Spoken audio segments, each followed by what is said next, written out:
Hello everyone, how are you doing? This is MD Tech here for another quick tutorial. In today's tutorial, I'm going to show you guys how to hide extensions from appearing on your Chromebook's web browser's toolbar. So this should hopefully be a pretty straightforward process here, guys. And without further ado, let's go ahead and jump straight into it. So all you have to do is open up your browser and select the three-dotted menu icon up at the top right, and then go to where it says Extensions and select Manage Extensions.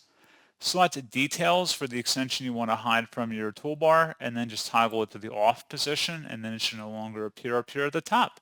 So pretty straightforward process, guys, and as always, thank you for watching. I do hope that was able to help you out, and I do look forward to catching you all in the next tutorial.